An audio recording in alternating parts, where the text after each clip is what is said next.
Hey guys, welcome to a new week of Unscrambled Faith. I am Megan Clark. I just want to thank y'all so much for hanging out with me. It has been a little bit since I have done a new video for this podcast. So I'm going to go ahead and say first and foremost, I apologize, but life has been lifing. And I definitely have some layers on right now because I did a vendor event this last weekend with my small business. And let's just say that I definitely forgot to put sunscreen on. Yes, I know. I live in Texas, and it's the beginning of the springtime. In fact, you can see a little bit of red on my nose. Thank goodness I feel like the lighting here is actually working in my favor. Otherwise, it's looking pretty bad. But rest assured that I'm doing all the things necessary to make sure that my skin is healing properly. Because I don't wish this upon anybody. It's painful. And for those of y'all that are watching this and listening, and for you if it is also you're listening and it's the beginning of the springtime, just know that even when it's overcast, please wear sunscreen, especially for my fair-skinned Irish friends. So, anyways, let's go ahead and get this started. So, I am rocking today my ultimate favorite, newest addition to my collection, Lisa Frank earrings. You guys, how cute are these? And you can't see them right now, but they are currently matching my Crocs that I'm wearing because I have some throwback 90s Croc style decorated shoes on right now, and I'm very excited about them. But yes, so without further ado, this is actually going to conclude the series that I had thus began in February. So this is going to be the last little installment. And after this week, we're probably going to dabble a little bit into something, and then I'm going to start a new series in April. So stay tuned for that. So, without further ado, hope you guys are having a good week so far. This week we're going to dive a little bit into concluding again the series from this last month. And I highly recommend pausing this, backtracking about 2 episodes ago, because it's been a journey. I have had an incredible experience with the last couple of podcasts that I've recorded, doing a little bit more diving deeper into not only like love itself, but loving ourselves, loving others when it's hard, what it means to love the little things, how can we appreciate the little things in life, how can we love others that have betrayed us. We've covered a little bit of it all. And then this week we're going to talk more about loving more when it's hard. So choosing to love when it's hard and it's the most difficult. So one little thing that I want to share with y'all, and I'm going to definitely integrate it into this week's podcast, but one little thing that I want to share with y'all is a book that I actually stumbled across not too long ago that is in my possession. And this is actually a journal that I kept. When I opened it up, I saw that I kept this journal from about 2014, so about 2 years, so 2014 into 2016. There's a couple of passages in here in my journal that I wanted to block off and save because I definitely will be sharing a little bit insight with you guys without going into like the entire journal. What's interesting though in itself is that last weekend I had a little bit of downtime. And you know what was interesting is that I found myself, I said it was a good read. I told my therapist today that it was a good read. I told her that I went ahead and opened it up this last weekend, and I pretty much read it from front to back, just like anybody else would with a book. I read it like a book. And I thought it was incredible because this was definitely a very different, pivotal time in my life. This was actually half of it, I would say, is about prior to getting baptized, where I pick up in this book. I had, just to kind of paint a picture for you guys, I had just moved into my first apartment. I had to get out of my home situation. I wanted to find my first apartment. I'm not really counting my college apartment as my first apartment, but this was my first official, everything, responsible for everything, me apartment. So this was my first big girl grown up purchase, basically. And you know what was interesting is I remember like the first day of opening up this journal, and who knows, detail wise, it's not important, but who knows how I got this book.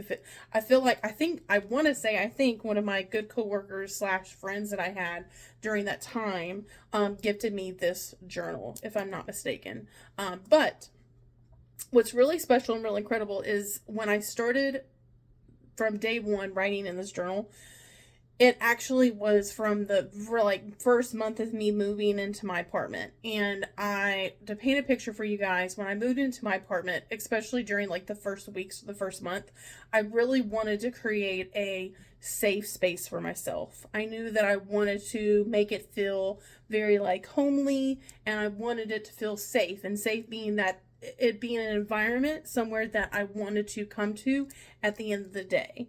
That if I had like a hard time at work, or if I had a hard time in general with whatever it was that I was struggling with at the time, that I knew that I didn't ultimately want to like leave this apartment, this home, because of the possibility of what it could be, right? And I knew it wasn't something that was going to happen overnight, but it was definitely something that I could possibly see it being, long term for myself. So I think it's very beautiful for me to see that these are like my own words, these are my feelings, and that I started, like I said, from the very get-go of having this apartment, I started writing every single day for 2 years straight. I mean, granted, there were some times where like a couple of days or maybe 4 or 5 days, went astray, and then I'd pick it right back up. But other than that, I'm not gonna lie, I kind of impressed myself.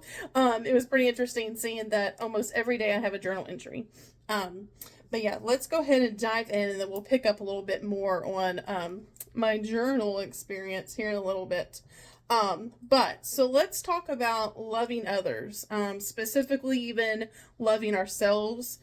It can be easy when things are going well, right? When things are going well, when life is, on the up and up, when great things are coming our way, not only is it easy for us to love others whenever they're helping us out, right? Whenever someone steps in and helps us out, or if someone else in our family or relationship is in a good mood, then 9 times out of 10, like, we're going to be in a good mood, right?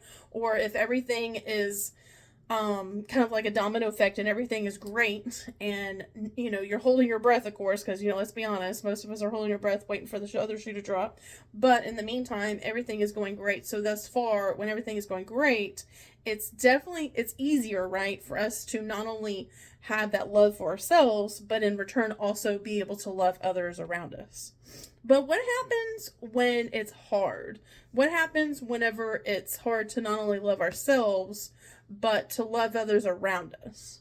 So maybe perhaps it could be hard to love others that have done us wrong, said something out of spite, said something out of disrespect. It could be difficult to find love for ourselves whenever we are triggered by something, right? Or even perhaps whenever we're entering a season of life where there might be some much needed healing to take place, right? Maybe perhaps, speaking about myself, things that were needing to be addressed and continuously addressing from my past. So in the midst of that, with my journaling, it almost started my journey and my experience with what it means to love myself. And I knew that it wasn't going to be very black and white. And to kind of sum up the beginning parts of my journal experience was that I noticed that because I was journaling every day looked a little bit different. So there were some days where there was maybe 1 or 2 sentences, because when I started journaling, I was kind of coming, I would say, because I was already in therapy. I'd been in therapy at that point, probably for like a year or 2. It started 101, and then it went into like a group type therapy. And with the therapy sessions, I remember when I started journaling at this point, it didn't matter, like, it wasn't a matter of like focusing on, okay, what's one good thing that I can journal about? It was just, okay, documenting pretty much like what happened the day before. That's kind of what it looked like me in the beginning for a while, was what did my day look like either the day before or what was something that I was looking forward to the day of. And I noticed that it really wasn't, again, I didn't overthink it. It was like, oh, I'm looking forward to my work day today. I get to work with so and so, maybe somebody that I that was a coworker of mine that I got along with. Or it could have been like, oh, it was a great day yesterday. Like, I remember at the time, looking back again on my journal, I had started my health journey. What I mean by health journey was actually eating the appropriate amount of calories, not at the time. I remember, like, long story short, from like college up until this time around 2014 ish. I didn't have the healthiest, what do I want to say? I didn't have like the healthiest practices when it came to like workout and food intake. Like, I was actually overdoing it. Like, I was excessively working out. I was excessively counting calories. And honestly, looking back on it from that time and then before, I realized that I actually was not eating enough calories. In fact, so that was a whole thing. So I was documenting, like I said, not overthinking it. It was like my work days, the good and the bad. It was, looking forward to making or baking, creating, cooking new meals. It was, at the time, I was going to Weight Watchers, so it was looking forward to weekly meetings at Weight Watchers. And I noticed that a lot of the journal entries too, almost kind of in a way, also began my journey, my experiences with having accountability for myself, having like a schedule. And I think that ultimately was what brought me out of the depressive state and the depression that I was struggling with, was creating this consistency. So even though it didn't look as glamorous maybe to someone else, at the time I knew my week was special to me, because there were certain dates and certain things that I had on the calendar that were not going to waver. So it was like my weigh-in meetings, or it could have been obviously like my work schedule, or things of that matter, showing up.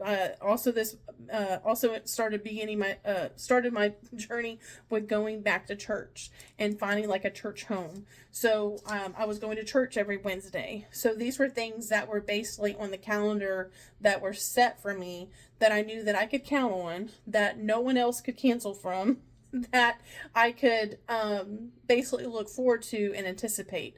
Thus began like my structure through my week to week. And so I really feel like that played like a huge role in having that dependency to be able to build what do I want to say, like being able to build like trust, right? And then having this consistent schedule that really helped my mental state to be able to stay focused. So then that way I could kind of just keep moving on and keep trucking, taking my days basically one day at a time, in stride. So one of the times that I definitely found myself, and maybe you can maybe not relate to this, but one of the things that I definitely struggled with on how to show love, but I chose to show it anyways, was basically one of the things that I did at the very beginning of my journal. I believe it was close to about 15, 16-ish pages worth of me documenting my, how do I want to say this, my journey, no, not really my journey, but like the mental process that I was having with the relationship or lack thereof with my dad. And I remember a huge part of me getting my first apartment was, like I had mentioned earlier, was getting out of my household. And whenever I started my journal, who knows why, but I was definitely led to just basically pour it out into those 16 pages. And when I tell y'all, when I look at the 16 pages here, it was nonstop. Like, I did not get to a stopping point and then pick it up like the next day. It was just, I just kept writing and writing until I felt like I was getting to an end.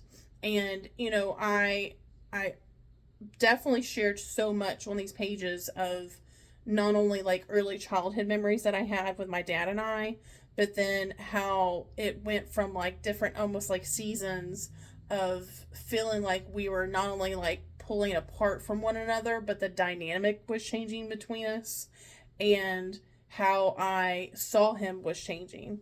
And then how at one point it got to where it was just so ugly and toxic that we got to a breaking point where it was definitely the worst that it possibly could have been. And then that was where I had to draw the line, and I immediately had to get out of my house. I immediately had to do that for not only my mental health, but just my overall being.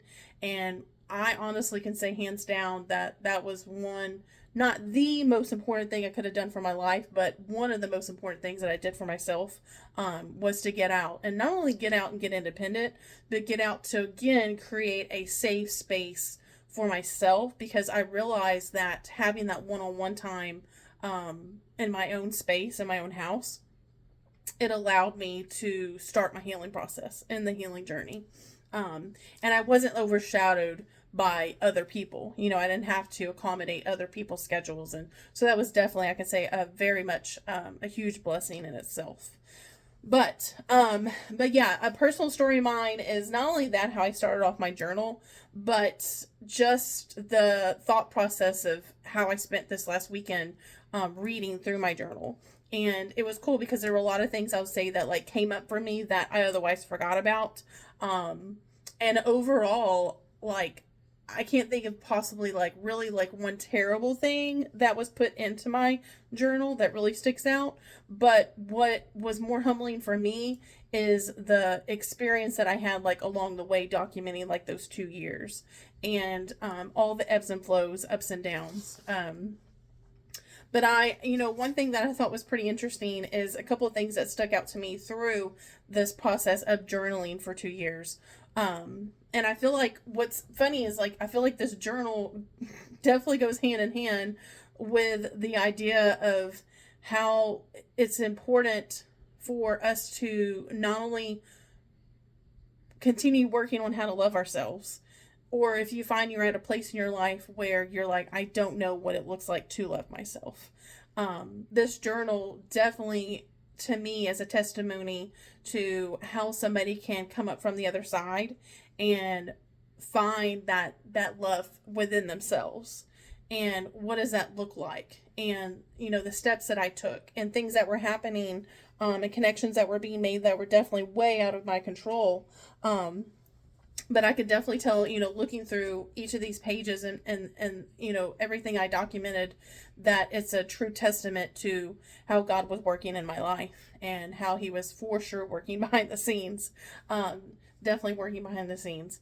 And how, I feel like that a lot of these key entries in my journal also go into talking more about how I had struggles with loving others, whether it was loving a coworker that I was having a difficult time with, or what it would look like to possibly one day down the road repair, or how to love my dad again. And how's that going to look, or, how, even through a lot of the entries in my journal here, I talk about like my experiences with dating, and what does that look like? Because, if you figured that I started this process, this journey of mine, right out the gate with having this confused, hurt, lost, hate, dare I say, just this anger, bitterness inside me towards my own dad, what would make me think that I would be able to have and cultivate a healthy relationship with someone that I could call my significant other, or if I was dating around, or if I had a boyfriend, or whatever that looked like at that time? How could I possibly fathom having a healthy relationship with a partner, or someone of that matter, let alone have a healthy relationship with God? And what's incredible is over the next 2 years, throughout this process of these journal entries and this time that I had, was me repairing my relationship with God. And then looking back on it, it's so cool. And I mean, I don't even know the words to describe it, but just to know that like God can be anything and anyone that we need in the given time. And during that 2-year season of my life, I for sure needed someone to show up as a father figure, and God was hands down that for me. Um, so yeah, so a lot of my entries, like I said, covered that. Also, rebuilding new friendships. So, whenever I got my first apartment, I remember moving back, towards like where I grew up, the area I grew up in. And it was really difficult for me at that time because a lot of my friends were already like way out of college. They had gotten married. A lot of them were starting the families or already had a baby. They were working on baby number two. You know, everyone was so different. And I really didn't, I realized the hard way that I didn't have a lot in common with those that I used to call my friends, back then, prior to like college life. And you know, whenever I moved back home and then eventually then got my own apartment, I knew at that time that even though I did have somewhat of like a busier schedule, I still wanted to have like a social life. And so thus began me rebuilding new friendships and looking into, how is that going to work? You know, how can I find others that I can connect with, as such a very awkward, pivotal place in my life.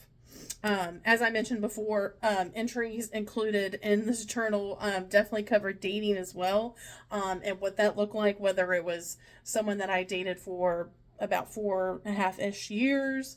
Also, a dating app that I tried out, or a dating app or two that I tried out, my experiences, with that. And then also balancing, like, you know, dating and then, you know, consistency with going to church and working, you know, on my Bible study and my faith journey, and just trying to find a balance, you know, with all of it, including my personal life and work as well. And then again, just overall, you know, healing through everyday life. And what does that look like for me? I feel like that a lot of times love feels hard. Love can feel hard sometimes through a multitude of things. So whether it's dealing with difficult people, as I mentioned before, I've had prior jobs where I did have coworkers that were not so, pleasant to be around.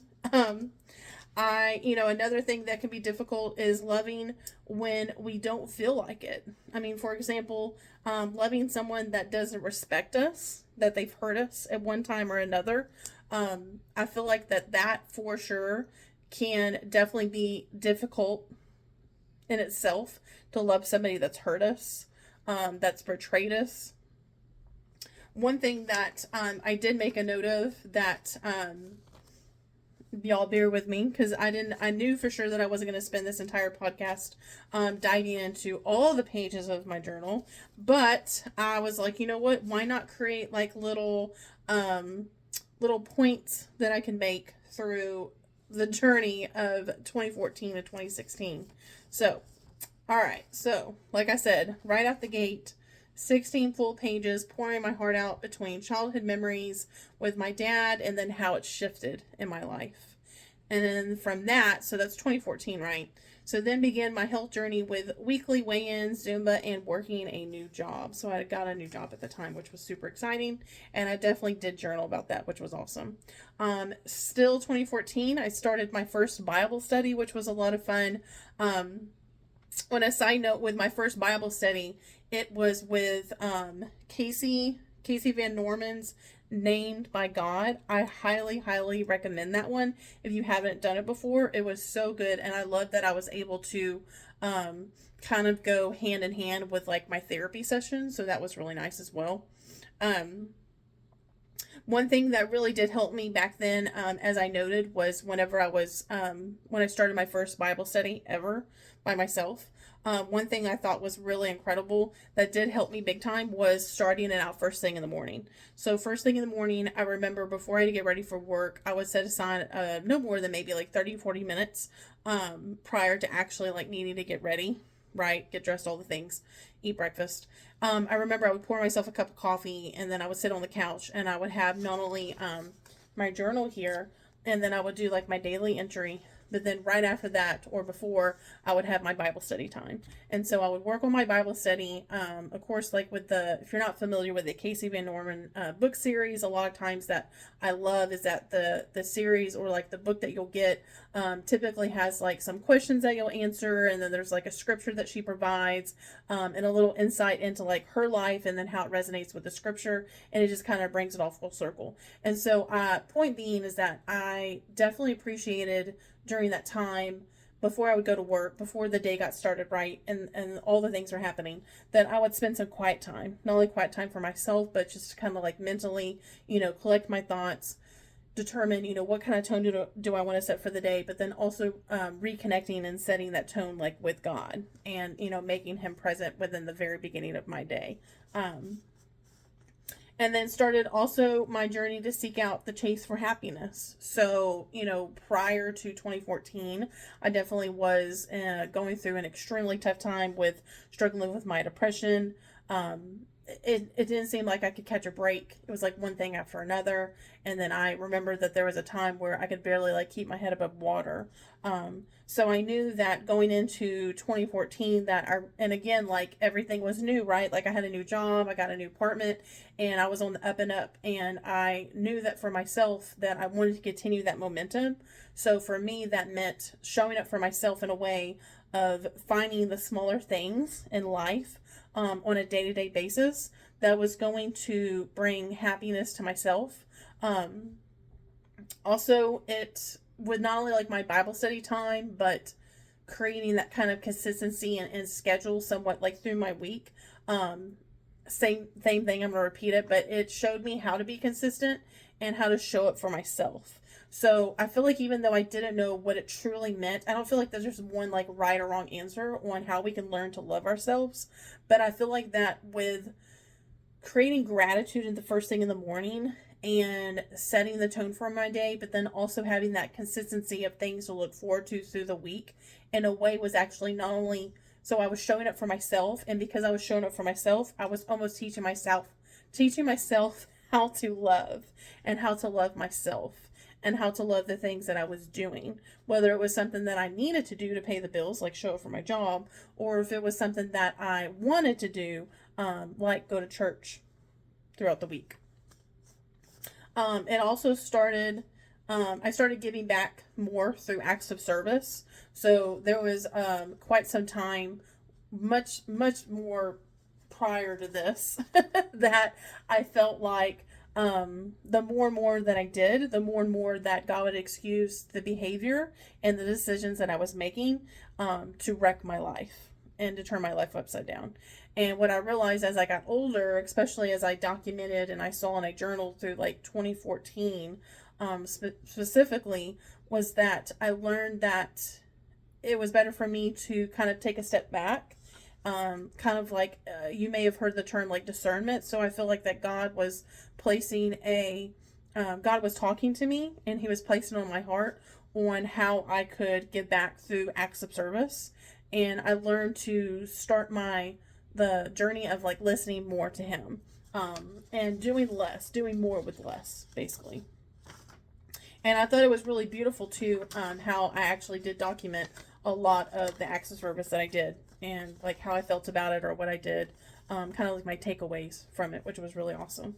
And let's see. So yeah. And then, so now we're presently in December 5th, 2014. I did at that time caught myself going back to old habits. I held myself accountable, and I didn't want to be depressed and slide back into the place that I was before. I knew that I didn't want to go back there. And so at that point, I was like, okay, I almost became like a desperation of how I don't want to slide back. What can I do to keep moving forward?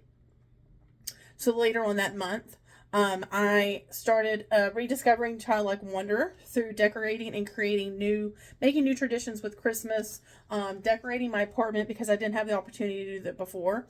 And so that definitely was like a huge pick me up, I feel like, for me not sliding back into like old habits, but again, moving forward, creating new things, new traditions. one thing that I did make a note of that I thought was interesting during this time was that despite having a non-existent relationship with my dad at the time, I actually began then my discovery with a new relationship with God, and also how he gave me what I needed the most. So just kind of tying back into what I said earlier was that I feel like that I had this gap in my life, that I didn't have like this father figure, but on the contrary, as I started learning through my healing, through therapy, and then through my Bible study, it was that God can ultimately be the father figure that I was needing all along. And he definitely was. February 2015, so we're going into the new year, I got a job promotion. So I was at the same place, but I got a promotion and title, which was super exciting. And I then started beginning to rebuild my relationship with my mom. So a year prior to that, just to paint the picture for y'all, as I got my new apartment, with the what do I want to say? Like with the space that I put between my dad and I, because there was a solid year prior to getting my apartment that we did not talk at all. I was living under his roof and we were not talking for almost like an entire year.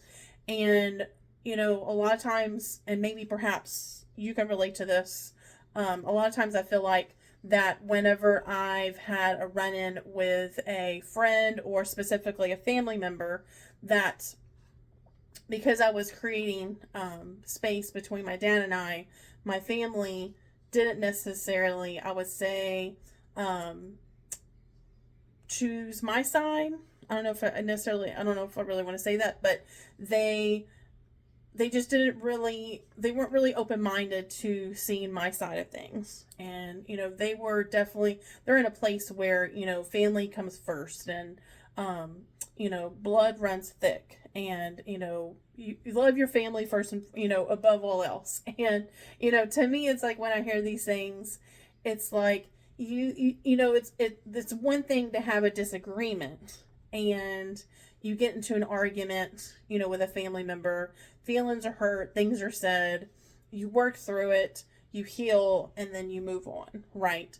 It's different whenever it's something that's so monumental and detrimental that it takes such a toll on you. And I feel like that if you're in a position where you have a friend or a family member and they're either treating you a certain way, whether there's a lack of respect, whether there's a lack of love, maybe it's a toxic family member or a toxic friend, or whatever the position that you're in, I feel like it's important for us to find out, how can we get ourselves out of that situation?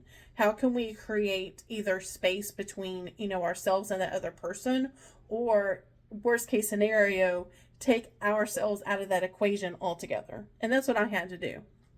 Now, I've gotten to a place in my life now where I just don't care. I just don't care about others' opinions.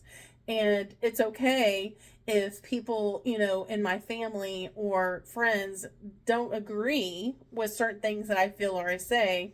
And that's okay, because they have their opinions and I have my opinions. But I feel like when, you know, if you find that you're in a place where you absolutely had to get somebody out of your life, it is perfectly fine. Not to say it's going to be easy, because Lord knows you're going to get some pushback. But you have to do, at the end of the day, you have to do what's best for your mental health and what's best for you and those around you. Whether it's you and your family, you and your spouse, or at the time for me, it was just me, myself, and I. I had to do what was best for me. But with that being said, a year into having my first apartment, I started rebuilding my relationship with my mom, which was great. I wasn't sure how that was going to go. I didn't know if that was honestly going to be possible. But it was definitely something. It was nice. It was great. And it was good timing for sure. I then began feeling comfortable enough at that time. So this was around April 21st, 2015. I noted that I began feeling more comfortable enough to share my faith journey with my coworkers. I remember how special it was at the time with the job that I had, and how fortunate I was, because not only did I have coworkers that, even though they may have come from like different walks of faith, maybe they had different religious backgrounds, but I love that we were able to show up, with some of my coworkers, we were able to show up like on our work shifts and either talk about like the message that we previously had at our church services. And I love how each of us like would have like our own turn, and we would weigh in with one another, or perhaps it was that maybe a song that we came across or a quote that we came across. I remember whenever I would open our store, the store that I worked at the time, if I had the opening shift, I love that my coworkers and I would actually set the tone for the day, and we would pray right before we started the workday. And I just thought that was just so beautiful. Even if I had to do it over the radio or if I did it in person with them, that was something that I know that we don't see often enough in our workforce settings. And I'm just so grateful and so blessed that I had coworkers that we can actually, create that environment. I worked in a retail store for quite some time, and I remember how special it was whenever I got the opportunity to work in the dressing rooms, because I would have customers come, and I couldn't help but feel that, not all the time, but there were times when I would have I would have an awesome experience with them, like in the dressing room, whether they were pouring their heart out to me or they were going through a difficult time. It was just so special to be able to, build their confidence levels up, because, I feel like that in a dressing room, that's like a sacred space. And when you're, especially, I can't speak on behalf of men, but from a woman's perspective, when we're in the dressing room, that's a sacred space, because a lot of times, you're not always going to have somebody come into a dressing room that really wants to be there. Perhaps the good news is they got a new job, but the downfall of it is that they have to look for new clothes. I remember there was quite a lot of individuals that crossed my path that were in that position, whether they were first-time moms and they were going back into work and they needed to find a new look, or maybe they got a job promotion. I know, it depends, the occasions were so different when people would come in, but I just remember that it was just so nice to, step back and be like, wow, I get paid to do this. For me to be able to create these special bonds and relationships with complete strangers that a lot of them honestly became friends with me. And I remember there were some customers that I had such a great time with that they would actually come back specifically to with the days that I was working. Like they would ultimately be like, hey, what's your work schedule like this next week? I love to come by. Granted, I got in trouble a time or two because there were some of our shoppers, our customers that would come in and look around, and they would just come for the conversation. And they shopped with us like the week before, 2 weeks prior, but they would want to come back. And then I had regulars that honestly would come and see me every week. And little did I know that in a way, I was sharing in a way like the gospel of Jesus. I was being the hands and feet of Jesus. I wasn't necessarily preaching to them, but I can't help but feel that I was like planting seeds in their life and being a light for them at a time that there were changes happening in their lives, or maybe they were coming in for difficult circumstances. Whatever the case may be, it was just such a great time and an awesome experience, that I had. So flash forward maybe like a week or two later, so April 25th, 2015, I noted that I went with one of my good friends at the time, Emily. We went to my first Christian concert, and it was Chris Tomlin, which was so awesome. And it was really cool, honestly, reading this specific journal entry, because I forgot about that. And so that was a nice memory that came back.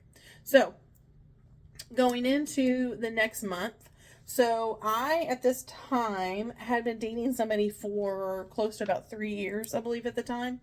And I made a note that him and I had decided to take a break from the relationship because I needed to focus more on putting God first and repairing my faith in itself. And I knew that was something that we mutually had decided on. We didn't exactly, I wouldn't say like break up, but we just took a break, if that makes sense or not. But we didn't officially break up, but we knew that we needed some time apart, because I had started consistently going back to church every week. And I was, at that time a year or more working on my new Bible study then, and I really wanted to just keep this momentum going of, you know, running closer, like running further and further, closer to like God, and embracing, you know, getting his embrace, you know, his arms, and you know, I knew that there was so much more work. It felt like, in a good way, but like so much work ahead of me that I didn't at the time want to be in a relationship with somebody that was not going to basically fall in, like be on the same basically page as me. I knew that my boyfriend at the time was struggling with his faith, and even though there were times that he was attending church with me, he wasn't really, his journey was looking a little bit different than mine, and we both had made that mutual decision then that it was best that we take that break. So yeah, and I mean it was good because like I said, I was definitely on a healthier path, and it was just nice that it was kind of like a clean break. So the next month, I joined an app that now app and website that's called Meetup, which was so fun. I remember I had the opportunity to, I had a lot of adventures for sure. I had a lot of opportunities to not only meet a lot of new people through the Meetup app, but I soon began, I remember I met one of my really good friends through the Meetup app, and I went on a lot of adventures, a lot of travels. I remember I found a group one time that we kayaked like every weekend, so I did that for a couple months. I learned how to salsa dance, which was really fun, salsa and swing dance, so that was an entire different group through the Meetup. And then there was another group that I met up with where I ended up meeting one of my good friends. And that group, we did a lot of like theater. We went to the theater downtown Houston. We did a lot of like outdoor theater, musicals. We went to art expos, just overall a lot of fun. And it was so awesome because at that time, like I was actually part of all these different groups at once. So I at that point had a really great social schedule, almost on a weekly, every other week at least basis, which, excuse me, was a lot of fun. I really enjoyed that time. Throughout that process of joining that app, I definitely took a leap of faith and created my own group. And that actually opened the opportunity for me to host my first women's Bible study group in my apartment, which was so awesome. These women I had never met before, and we connected through the app. And then I believe that we stayed together for close to a year, which was really awesome. I think we did about 2 Bible studies in that year. One thing I thought was really awesome, really great as well, was that not only did I start hosting my very first women's Bible study group, which was scary as ever, but was an incredible experience. But later on in that month was one of my favorite days, which was June 10th, 2015, and that was the day that I got baptized, which I thought was really cool. So flash forward to April 1st, I actually saved this page because I thought this was really beautiful. This was actually, you'll get a little insight on the entries that I had in my journal. So, April 1st, 2015, today I went to church at the fellowship, and I not only felt the presence of Jesus Christ, but I could feel God softening my heart and soothing me to be in his presence. So that really meant a lot to me because prior to 2015, and definitely prior to getting baptized, I had so much hate in my heart, not only from what had happened between my dad and I, but also through things that I had experienced over years prior to that. You know, things, whether it was like in my preteen years to like teenage, high school type, years life during that span, things heavy burdens that I was carrying with me that maybe I was not really the greatest person to be around. And I was always on the edge. I always felt like at that time prior to 2015, I would say that version of myself really was hanging on to a lot of things that were creating basically like a poison, I would say, in my heart. Was creating so much hate in my heart. And I didn't realize at the time that I was holding on to all these things because I felt like that if I held on to them long enough, that I held on to the power. and that if I released it or forgave those that had wronged me, that I was handing over the power to them. But what I realized, what it was quite the opposite, was that by releasing those individuals that had wronged me, that I was actually taking back the power. And through the process of not only like therapy, but then journaling and finding the safe space for myself and redefining, what happiness means, and redefining, how do I show up for myself and how can I love myself?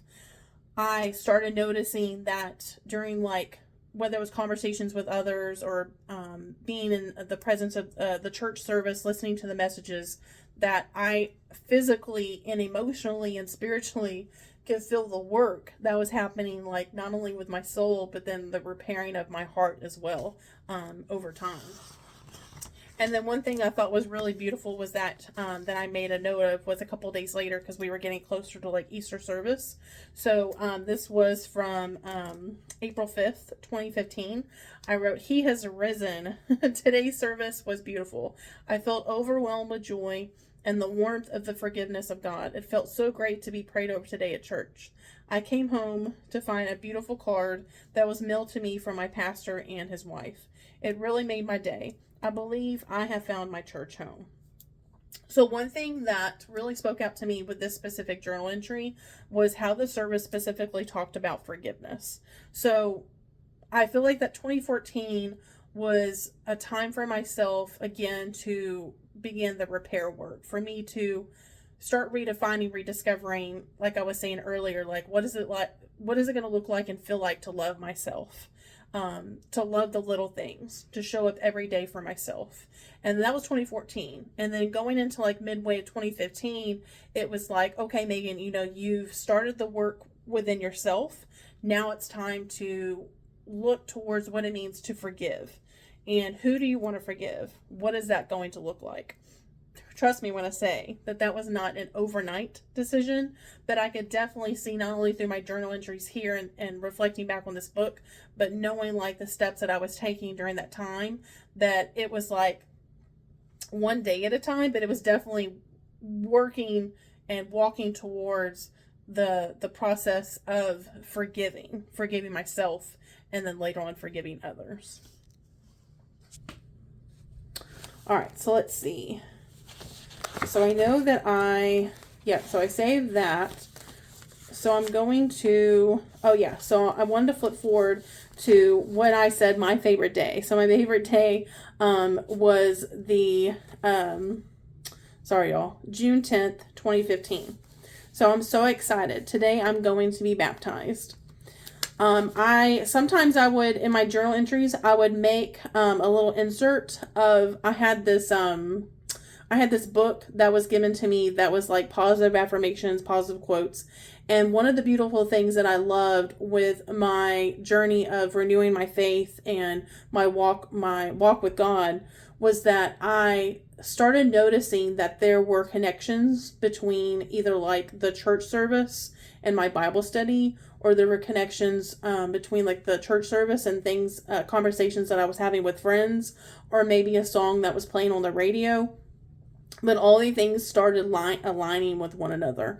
And I think that was so important for my heart and my mind to start noticing these things, because it started feeding into that hunger of wanting more, of wanting to be closer with God, with wanting to dig further into my faith, for me to chase that happiness and, that hunger for just feeling good and feeling positive. And with all these little things and notion that we're making, that we're connecting with one another, it was inspiring and powerful for me, because it helped me along the way, even when I had struggles. So specifically on the day that I got baptized, I made an insert of the quote that I actually had for that day. And I just thought it was so cool. And I knew it wasn't by accident that it aligned, with the day that I got baptized. So the quote that was on this card, it said, "Gently bring your attention back to me. Whenever it wanders away, I look for persistence rather than perfection in your walk with me." And I noted that it is so amazing that I'm reading this quote today. It has, and here's the really cool part too, as well, is it had footprints leading in the sand to the water. I believe it is a symbolism for my baptism. So keep in mind that this was 2015, so June 10, 2015, that I not only was baptized, but then I came across this quote right on the same day that had the sand and had the footprints in the sand. So flash forward about, want to say, was it maybe like maybe 2 or 3 years later, I think 2 years later, I ended up serving for a women's retreat, and one of my good friends spoke into me her vision that she had, that she felt like God came to her in her vision and showed her myself, and that I was standing on the beach by the water, and that I was talking to a group of people, and I just thought that was so special. And since then, after that fact that she spoke that to me about 2017, there have been things along the way that have kind of like fallen into line with like what she shared with me. But just today, it definitely gave me goosebumps, because this was 2 years prior. So 2 years prior, and again, talking about those little small God winks, those small glimmers. So we're talking about 2015. So 2 years prior to my friend having this vision of me standing on the sand. Granted, I didn't know this person in 2015. I met her around 2016, 2017. So that's when she had that vision for me, the dream that I was in her dreams. And then that's what she saw, right? And then 2 years prior was when I saw that image, the day that I got baptized. And that's basically what was in her dream, which I thought that was so cool. So I don't know if you're like me or not, and you like those little connections, but I just thought I would share that with y'all. Because it was just so special to me. Alrighty, so let me get back onto my notes. So I feel like that when it comes to not only finding the love for ourselves, but then loving others, one thing that's important for us to keep in mind or ask ourselves is how we can shift our mindset so that we can begin our healing journey. I feel like that until we shift our mindset, we can't really get on the right track to begin our healing journey, if that makes sense. Love isn't always about feelings. It's often going to be a choice. Choose to love yourself every day. Every morning that you wake up, choose to love yourself. It's the only option. In fact, it's the only option that I at least gave myself. I wanted to make an active decision to love something each day. And more importantly, I journaled it. That really helped me out a lot. A fine example of loving others when it's the most difficult, big example, is Jesus' example of radical love. When even though Jesus knew that his best friend Judas would put him through the ultimate betrayal, he shared a meal with him. He broke bread with him. In fact, John 13, chapter 13, verses 26 through 27 speaks on that. It speaks on how Jesus broke the bread with Judas, even though Jesus knew ahead of time what Judas was capable of, what he had done. Jesus still chose love. He still chose to show up and love his friend despite what he already knew. Despite what he already knew was going to become of his fate. He chose to show up, and he chose to Judas. He chose to have the Last Supper with his friends. Jesus loved just because he could, not because he had to, not because he was waiting for the circumstances of, how do my friends feel about me, or, what are they willing to do for me? Jesus showed up and loved others just because he could. It was an active decision. It was not an option for him. It was a decision that he made every day to love others exactly as they are, even the ones who ultimately betrayed him. Boundaries versus enabling. Big difference, y'all. Big difference. When you're wanting to work towards either repairing a relationship with somebody that has in the past hurt you, or if you're wanting to work towards what does it mean to love myself again, or this new version of myself. I feel like it's very important and it's healthy for us to set boundaries and not enable those that have caused us past hurts. Maybe perhaps there are individuals that we don't necessarily need to we don't need to get them out of our lives entirely, but we just need to create space between them. And we're creating space, that means that you're setting that boundary between you and that other person. Just like how I shared with y'all how I was in a relationship for almost 4 years, and I knew I needed to set that boundary and create space between him and I in order for me to continue my healing journey and show it for myself. Even though at the time it was not what I wanted, but I knew that it was the best interest for me, because at that time it was creating a toxic behavior that I didn't want to get back to. And then I knew that I needed something new for myself. So I had to create that boundary. Love does not always mean tolerating mistreatment. You can love somebody from a distance, and it's important to protect your peace. A practical steps to choose love in hard moments. One of the things that's so important for me that I've learned from not getting angry so easily is the pause. The pause is like the golden nugget. Pausing means that when you feel that internal rage or that hurt, when you're like you can just feel like something's overcoming your body, and you, if you know, like you go from 0 to 100. I want you to pause. I want you to pause because I want you to give yourself enough time for your heart to connect with your brain. Because a lot of times when somebody is speaking to us and there is a trigger, or they're speaking over us, whatever that may look like for you, it's going to send you into an all rage, right? 0 to 100. And whether that's getting upset, whether that's getting angry. But I want you to pause, because the reason why the pause is so important is I want you to take that time and pause and think to yourself. It doesn't take a lot of time. I want you to think to yourself, because if you're pausing, you're allowing yourself again, you're allowing your heart to connect with your brain. And I want you to think about, okay, this person, this moment made me angry. This moment made me really upset. Why? That's what you want to reflect on. Whether it's in the moment, whether it's later on in your journal that evening or the next morning, why did that cause me to feel that way? A lot of times it's going to be because it maybe brought up something else that had happened to us in the past. Maybe it has nothing to do with that person altogether. Maybe it's something else that's going on with us. But the pause is so important, because the thing is that when we lash out, when we open our mouths, we're going to perhaps say something that we can't take back. We can't take back. And when you pause, you're giving yourself enough time, and also you're giving yourself you're giving the other person enough time for them to catch up.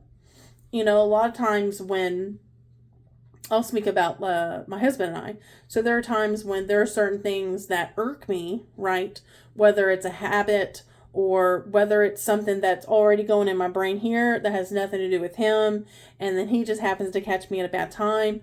I've learned that the pause is so important, because yes, I could naturally just lash out to him, but what good is that going to do? Because a lot of times, I tell you what, when I do want to lash out, it has nothing to do with him.